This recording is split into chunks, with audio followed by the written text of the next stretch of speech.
A very good morning to all my BBA second year students. Let us commence with your subject of BCS, that is Business Communication Skills. In the previous few classes, we were discussing about the channels and medias of communication. That is the first part of your unit 2. Today we will continue about the second part of your unit 2, that is verbal communication. Now in the last class of the last video, we discussed about the topic of diagonal communication. What is diagonal communication? It is connection of people or communication of people of different departments. Communication of people of different departments. There are different departments in an business organization, that is production, sales and management, advertising. We can say manufacturing. We can say packaging. We can say labeling. So there are different departments, and communication between those departments or the superior of those departments is called as known to be as the form of diagonal communication. Now today we will learn a totally separate topic, and it is not a channel of media of communication, but it is a type of communication. It is one type of communication, that is, we can say, the verbal communication. So let us come to your presentation. Okay, verbal communication. Since a professional has to spend a large amount of his or her time for working time in speaking and listening to others. Obviously, when there is a professional field involved, example, when we go to a college, when we go to a university, we have to speak and to listen. The speaking and listening is mandatory. The people, when you get admitted in a college or you get admission in a university, you have to speak for yourself. In the first introduction class itself, you have to speak your name and to which particular school do you belong, or what is your full name, what is your father's name, etc. So speaking and listening to others is the most important thing when we spend a large amount of time in a professional world. Professional world can be IT sectors, professional world can be a working space, can be a college, a university, anything where a person goes for his daily routine of work, or we cannot say daily routine of work, but a professional field of work. Now, besides reading and writing, most of his or her time has to, most of the time he or she has to use the language as a vehicle of communication. Obviously, the language is much more stronger and much more efficient. Now, if you belong to Odisha without knowing Odia, so it is a bit difficult for the people to communicate with you. But being in different states and learning the languages is a different thing. But it should be a common background or vehicle. The language act as a vehicle of communication. The smooth flow of communication flows.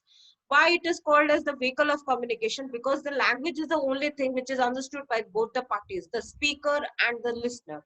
So the what do we say? The language act as a vehicle or the binding bridge between two persons who are trying to communicate to each other. Example, suppose I don't know Telugu and I visit Vizag. The people speaking to me in Telugu, I'm not able to understand. And if I speak some other language like Odia, they are not able to understand. So how can you make my things understood to them, and their things should be understood by me? It is totally impossible or difficult. So the languages acts as a common background or common, or we can say a common set where two persons can easily communicate with each other, exchanging their thoughts, views, ideas, opinions, etc. Okay. This type of communication is termed as verbal communication, where a person can read, write, listen, and speak. These four things: read, write, listen, and speaking. These four things are involved in one type of communication, which is called as verbal communication. Verbal communication is nothing but where a person can write, read, listen, and speak. That part of communication where these four things are used for passing a message from one person to another person, from one group to another group, from one business to another business, from one company to another company. It is called as verbal communication. Verbal communication stands for both spoken and written form of communication. Obviously, it is a spoken form, like we have to read and we have to speak. It is a spoken form. Now we have to listen and we have to write. That is a written form. So it is both spoken form and written form of communication. It can be further divided into oral and written communication. So there are two types of, we can say, verbal communication. The categories of two types are oral and written communication. Now let us take an example. If a person is working in an MNC, he has to communicate with his superior, and the superior, suppose they have a problem that the superior speaks a language which is not understood by the subordinate. So what they do, at least they have to take a common background, right? So they try to learn they try to bring in a common language between them. Suppose a person of Odisha and Vizag are communicating, maybe they both know the common language of Hindi or common language of English. So if they speak in Hindi or English, it becomes a vehicle between the two persons trying to communicate with each other. And secondly, the four elements of verbal communication are: first one is speaking. You have to speak for yourself. You have to speak your thoughts, ideas, views, opinions, etc. And listening. Listening means it's not only listening from a superior, but also if you belong to a group or a particular environment, before when you speak, other person listen, and when other person speaks, we have to listen patiently. Reading and writing. Reading is a form of written, one type of, if the communication is written, the reading the communication, and written communication to communicate in a written form. So that is all about the verbal communication, which follows, which indeed are categorized into oral communication, means the spoken form of communication, where a person speaks to communicate. That is speeches, we can say, speeches, or we can say communicating commands, giving advices, etc. Written form is in form of, we can say, templates, office notice, etc. So there are different forms of written. Oral communication means where just generally it is spoken to. Generally, information is passed in the form of spoken form, and written is generally information is passed in form of written form. Now, moving forward, advantages. Now, advantages of verbal communication. How a verbal communication enhances a organization, or enhances a, we can say, a business organization, to bring up the best ability of performing and to best ability of achieving the goals and objectives of the company. First is, it is time, it saves time in communication. Obviously, uh, like example, the vehicle, the language act as a vehicle of communication. So trying to explain a person about a thing, information, passing an information, and to communicate, the verbal form is more effective than any other form. Orally, it saves time. Suppose you have to, example, you have to try to explain a person how to do a new person in your company to work. So speaking to him orally and presenting him the papers how to work, means the oral form and the written form, it saves time in a communication. It saves the energy, the time, the, what do you say, the person, the the energy, the time, and all the related activities which are involved, heavily involved in the process of communication. So verbal communication acts and limits the time in a communication. You have to just speak and write a few words to communicate. You have to just speak or write a few words to communicate. Example, if you use gestures to explain somebody, you are trying to speak something, you want to speak something, and you're trying hand gestures, body movements, eye contact, or lip movements to make other people understand. It becomes very difficult, and it is also time consuming, because the two persons communicating should have a common level of understanding. So if there is not a common level of understanding, then also verbal communication helps a person to communicate to other in the form of oral or written communication. Now coming to the second point, it is a quick in obtaining feedback once delivered. Obviously, it is quick in obtaining feedback when you are going to a person, speaking to him personally. When you're going to a person and speaking to him personally about an information, you get an immediate feedback from the person once delivered. Example, a superior goes to a subordinate to say about the task he has to complete before the day end. So when the superior finishes to communicate with the subordinate, if the subordinate is having any doubt, he can immediately respond to the communication. He can give immediate feedback to the superior. He can give immediate doubt clearance. He can have immediate doubt clearance for to the superior. So it is a quick in obtaining feedback. Whenever there is a written form or a oral communication there, then it is very quick in receiving feedbacks after the delivery of the message. Obviously, after the delivery or the delivered message, then only the feedback is necessary and important. The third point is, it provides complete understanding of communication delivered, and there is a chance to make more clear in doubt in interpretation of words or ideas. Obviously, when there is a, suppose, high level language used, suppose some coding language is used in the form of communication. So the advantage of verbal communication is the person is presenting himself as a spoken or written, so in the written form he can clearly explain that how does what is his words of ideas and thoughts he has put into the letter which he has presented as a communication part, or he can explain verbally through oral means that what he wants to communicate, what is the idea, what is the logic behind his communication. So it provides a complete understanding of communication delivered, and there is a chance to make more clear in case of doubt.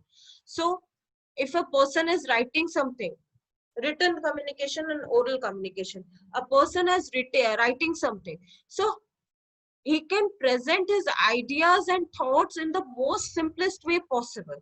And when it is saying something, that is oral communication, he can change the tone, the speaking what do you say, the speaking tones, the speech tones. He can change the language. He can he can use his action while speaking.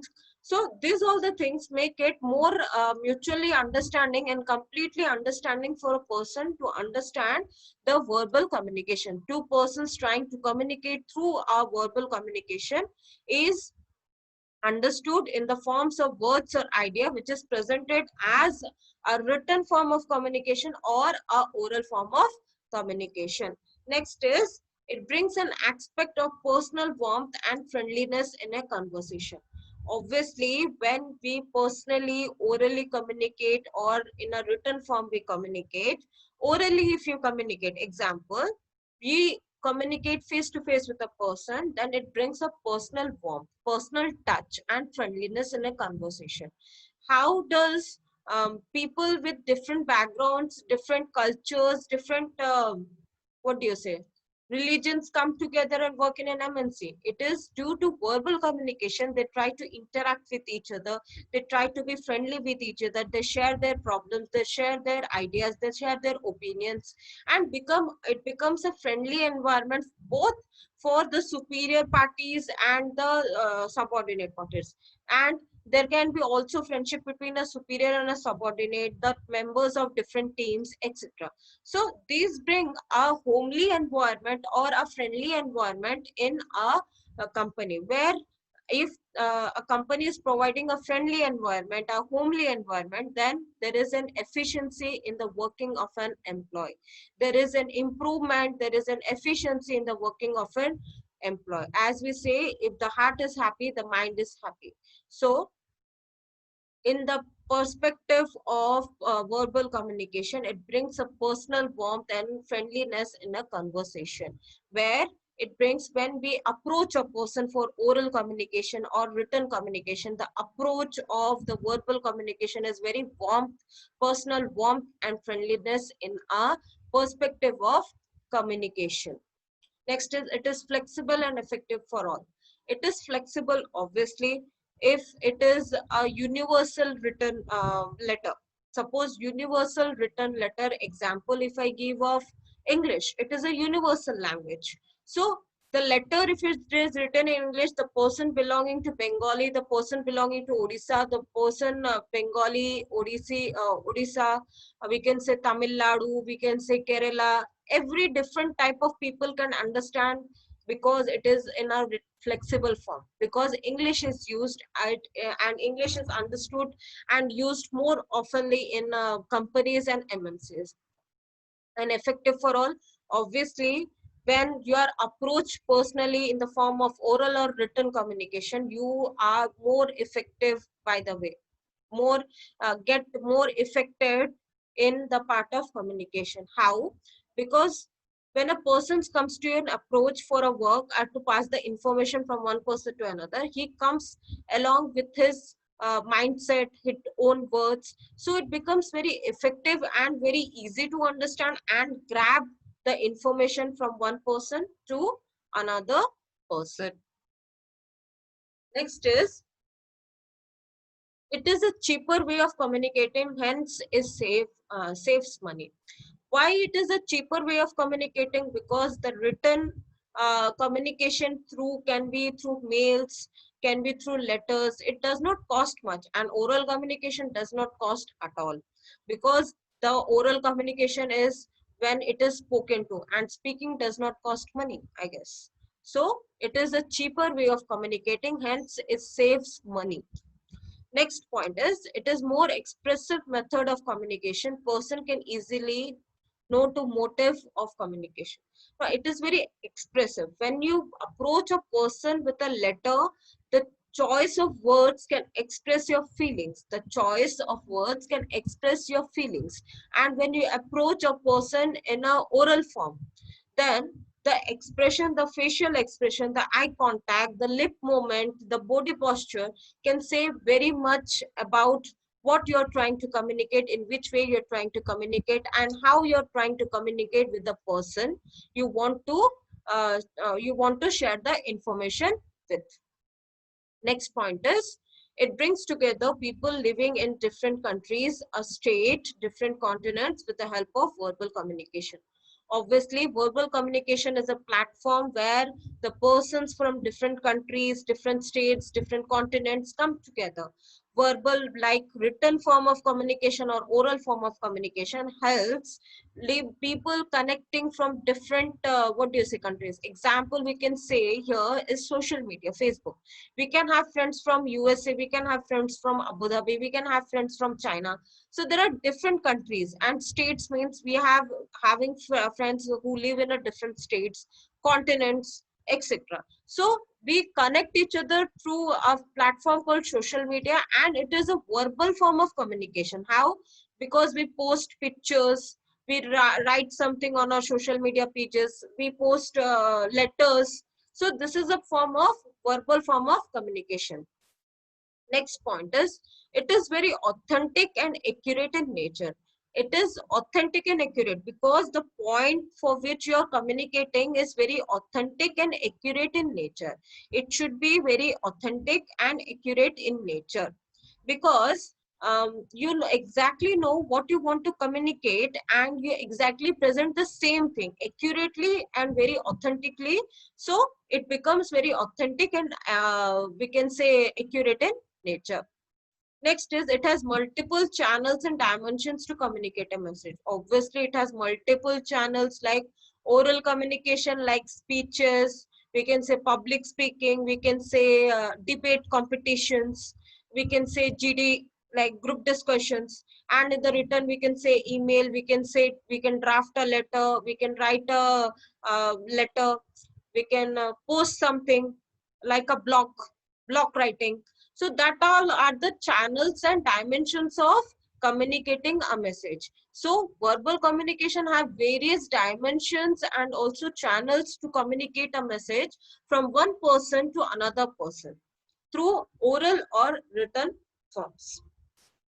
Moving forward, let us come to the disadvantages. Like everything in this world have some pro points and some cons. So we already studied the advantages. Let us come to the disadvantages part. Emotions are visible, hence lead to trouble in certain cases. Obviously, when we are communicating and we are not willing to communicate, or we are not willing to pass the message, that if we are approaching a person personally for oral communication, the expression is available in our face itself.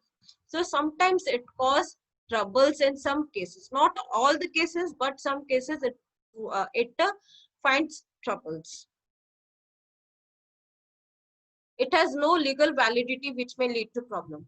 Like written communication and oral communication have no legal validity. You don't communicate for a legal point. If you don't communicate for a legal point, it has no legal validity. Why? If you speak something to the other person to communicate, how can it become a legal proof for the other person? It cannot become, because it's spoken words. It can be changed, it can be diverted, it can be twisted, right? So it has no proof legal existent in the universe. Next point is, does not have a permanent record unless it is stored in the modern means of storage. Obviously, letters, templates and all can be stored, but oral communication cannot be stored, so it does not have a permanent record of it.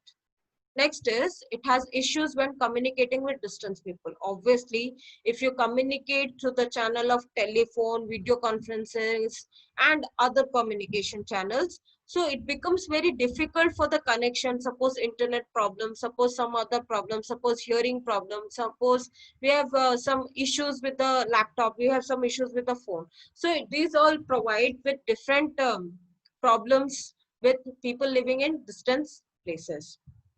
Next is, it is difficult for the various people to understand the speech due to various speech tones used in the verbal communication. Now, various speech tones, now understanding a speech tone in a speech. Speech tones are where you have to apply pressure and you have to make a point. You just raise your voice.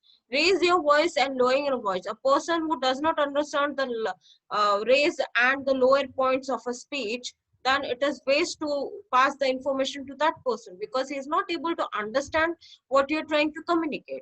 Last one is, this form is not suitable for a lengthy message.